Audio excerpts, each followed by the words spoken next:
Operation के बगैर emergencies कौन सी होती हैं। अब ऑटिज्म के ऊपर इतनी वीडियोस पड़ी हुई हैं कि ये ट्रीट नहीं हो सकता। एक तरफ आप ये मानते हैं कि ऑटिस्टिक जो है वो बच्चा ठीक ही नहीं हो सकता, और दूसरी तरफ आप चाहते हैं अगर कोई डॉक्टर कह दे कि इसका इलाज मुमकिन है, इसको हम कर सकते हैं, तो आपको वो 2 महीने में ठीक चाहिए। बस ऑटिज्म डिक्लेयर कर देना और ये डिक्लेयर कर देना कि जी ये लाइलाज है। आप सल्लल्लाहु अलैहि वसल्लम पे लाखों करोड़ों दुरूद सलाम के बाद अस्सलाम वालेकुम।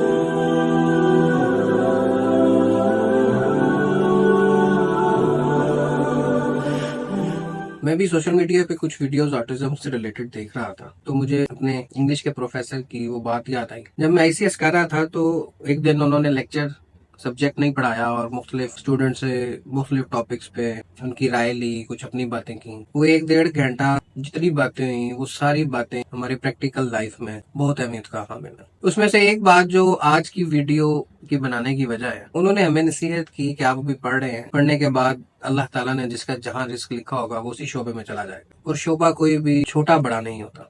रिस्क के हलाल हो और आपकी उसमें 100% एफर्ट हो, ये बहुत है। उन्होंने कहा जी कोई बिजनेसमैन बनेगा, कोई शॉपकीपर बनेगा, इवन मोची भी बनेगा तो उसमें भी कोई बात नहीं। लेकिन आप जिस इलाके में हो, जहाँ हो, वहाँ एक चीज उस इलाके में जरूर हो, अगर आप मोची हैं तो जिस बंदे की जूती खराब है और उस इलाके में 3 मोची और हैं तो उसकी प्रायोरिटी आप हो। अगर आप शॉपकीपर हैं तो क्लाइंट की प्रायोरिटी आप हो। अगर आप डॉक्टर हैं तो पेशेंट की प्रायोरिटी आप हो। शोबे कई होते हैं और शोबों में फाइन होना कमाल होता है। मैं जब इस शोबे में आया, हर इंसान अपने आप से कुछ कमिटमेंट्स करता है। मैंने अपने साथ कमिटमेंट की कि जितनी भी इमरजेंसीज हैं मैं कोशिश करूंगा कि मैं उनको जरूर डील करूं। यहाँ पे सर्जरी है या कोई कट वाउंड्स वगैरह आ गए हैं, मैं उसकी बात नहीं कर रहा। मुझे कमोबेश 15 साल हो गए प्रैक्टिस करते हैं। आज मेरे से link patient more than 90% emergency में हॉस्पिटल के रुख नहीं करते, मेरी तरफ आते। अल्लाह ताला की जात शफा देने वाली है कि शोबा इख्तियार किया, फिर उसमें मजीद फाइन होने की कोशिश की और अल्लाह ताला मददगार साबित। ऑपरेशन के बगैर इमरजेंसीज कौन सी होती हैं? एकदम आपको किडनी की पेन आ गई है, अनबियरेबल होती है, इतने में दर्द हो जाए, अनबियरेबल होती है। जो मेरे पेशेंट अगर मेरे पास भी आ गया है और वो काफी अरसे से माइग्रेन का पेशेंट है और मेरे ड्यूरिंग ट्रीटमेंट मैं उसको मना कर देता हूँ, आपने पेन किलर नहीं लेनी, उससे दर्द होती है तो वो मेरे पास आता है। स्टमक अल्सर की भी बड़ी सीवियर पेन होती है। बुखार है और इस शिद्दत का इख्तियार कर गया है कि 101 की तरफ चला गया। इसमें फाइन होने में अल्हम्दुलिल्लाह सुम्मा अल्हम्दुलिल्लाह मोर देन 90% केसेस में इमरजेंसी में होता है रिलीफ। इसमें पेशेंट को दवाई देके बैठा दिया जाता है और जिसमें 10 से 15 मिनट के अंदर रिजल्ट ले लिया जाता है। अब मरीज की दर्द जब होनी है उस वक्त डॉक्टर अवेलेबल नहीं होना। इन 15 सालों में अगर मैंने इसमें फाइन होने के साथ साथ अगर बहुत बड़ी कुर्बानी दी है तो वो ये दी है कि जिस वक्त जिस मरीज को इमरजेंसी बनी है मैं क्लिनिक आया हूँ। उसमें मैं सुबह 4 बजे भी आया हूँ, उसमें मैं रात 12 बजे भी आया हूँ। मेरी वीडियो जहाँ जहाँ देखी जाएगी, जो मेरे पेशेंट हैं वो इस चीज को समझेंगे भी और ऑन भी करेंगे कि मैं ऐसा ही सलूक करता हूँ और अल्लाह की जात शफा देती है। अब ऑटिज्म के ऊपर इतनी वीडियोस पड़ी हुई हैं कि ये ट्रीट नहीं हो सकता।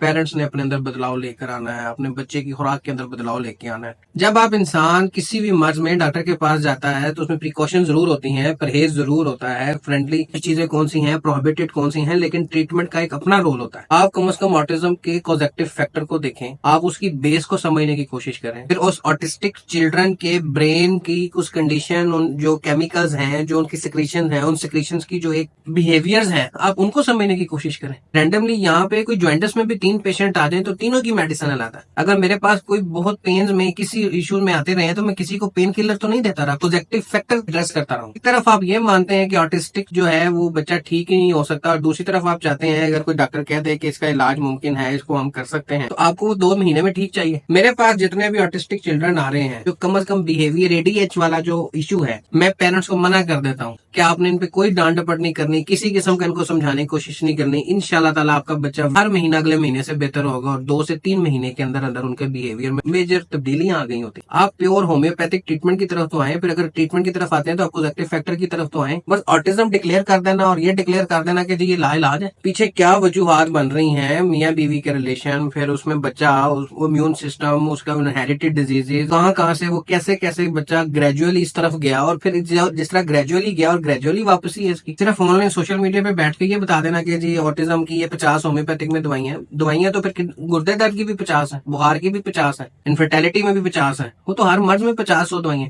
मोड ऑफ एक्शन क्या है मेडिसिन का, कब कहाँ कौन सी दवाई किस पोटेंसी में कितने अरसे के लिए देनी है। यहाँ बिल्कुल नाबल्द हो जाते हैं, या तो 8-8 साल 7-7 साल दवाई खिलाते हैं और बिल्कुल ब्लाइंड होके। या 2 महीने के अंदर पेशेंट्स का लेवल छोड़ देते हैं। अगर आप ऑटिस्टिक चिल्ड्रन को देखें, इसमें भी टाइप है, डिले स्पीच अलहदा है, सेरिब्रल पाल्सी अलहदा है, डेफ एंड डम अलहदा है, एडीएच अलहदा है। अब एडीएच में 1 से 2 माह बहरा बचा हुआ है, वो बाई बर्थ बहरा है, बाद में है, कितने % है, मेंजाइटिस हुआ है, पीछे ट्यूबरकुलोसिस या कार्सिनोसन की वजह है, ड्यूरिंग प्रेगनेंसी कोई जो है वो रिलेशंस में कोई इशू आ गया था माँ बाप के, आप उसके पीछे जाएं तो सही। हर बच्चा ठीक होता है, अल्हम्दुलिल्लाह होता है। अब आगे आगे परसेंटेज है, कोई 60, कोई 70, कोई 80, कोई 90। ये कह देना कि जी हाइपर है, इसको मीठा ना खिलाएं तो इसकी एक्टिविटी उतर जाएगी, बल्कि जितनी एक्टिविटी कर रहा है 2-3 घंटे आप बच्चे को दे दें तो वो सारा उसमें इन्वॉल्व हो जाएगा, इसकी एनर्जी सारी एक्सरसाइज में आप कर दें। आप उसको ट्रीट तो नहीं कर रहे। फिर एक केस उसको डील करना हो रहा है, एक बिगड़े हुए केस को डील करना हो रहा है। हम अगर पढ़े लिखे हैं, हमारे पास इतने सारे सोर्सेज हैं, और उसमें भी हम सिर्फ ब्लाइंड फेथ करके किसी फिजिशियन से इलाज शुरू करवा देंगे तो ये कोई अक्लमंदी नहीं। मेरे पास तो अगर कोई एक ही खानदान के 4 बच्चे हो तो मैं लेता ही एक बच्चा हूँ कि अभी आप मेरे से पास सोशल मीडिया के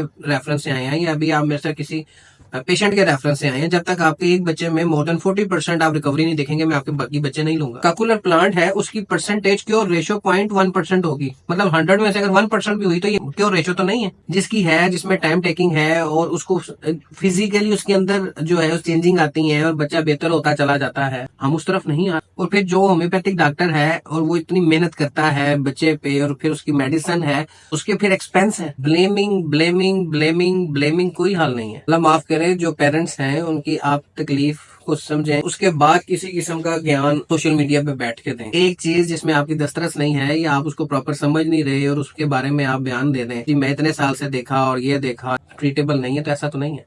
टाइम टेकिंग है, 5-5 साल लग जाते हैं, लेकिन हर महीना अगले महीने से बेहतर होता है। आप इसको देखें, जो पहले सुनेगा, जो बच्चा जितना अच्छा सुनेगा उसके बाद फिर उतना अच्छा बोलेगा। कम से कम आप उसको हर 6 माह बाद पिछले 6 माह से आप एनालिसिस कर सकते हैं। अगर आपको बच्चा बेहतर लगे तो इलाज कंटिन्यू करें। बिल्कुल अंधी तकलीद करते हुए 4 साल दवाई खिला देना भी कोई अकलमंदी नहीं है। और अकलमंदी ये भी नहीं है कि आप 3 माह के अंदर अंदर 100% रिकवरी की ख्वाहिश रखते हैं। आप दुनिया के किसी भी हिस्से में हैं, अच्छी होम्योपैथिक के पास जाएं, उससे रिलेटेड बात करें, आपकी मेंटली सेटिस्फेक्शन हो, फिर उसको ट्रीट करवाएं। और तरीका यही है जो मैं आपको बता रहा हूँ। अब इसमें मेरे पास अगर कोई मुल्तान से पेशेंट आता है और कराची से आता है कि जी आप हमें ऑनलाइन ही सारा कुछ दवाई दे दें, मैं कैसे दे दूं? हम काकुलर प्लांट कराने के लिए दुनिया के किसी कोने में भी चले जाएंगे और ऑपरेट करा लेंगे। और मैं जब कहता हूँ कि मैंने कान के अंदर से कंडीशन देखनी है, कई दफा ऐसे हुआ है जिसमें हम कंडीशन देखते हैं, 6 माह बाद वो वैक्स उसकी वो बनती है और हमें वो रिमूव सारी करनी पड़ती है, और बच्चा अल्हम्दुलिल्लाह सुम्मा अल्हम्दुलिल्लाह सुम्मा अल्हम्दुलिल्लाह रिकवर होने लग जाता है। मैं आपको फिर कह रहा हूँ कि सिर्फ मैं इलाज नहीं कर रहा, कई होम्योपैथ इलाज कर रहे हैं।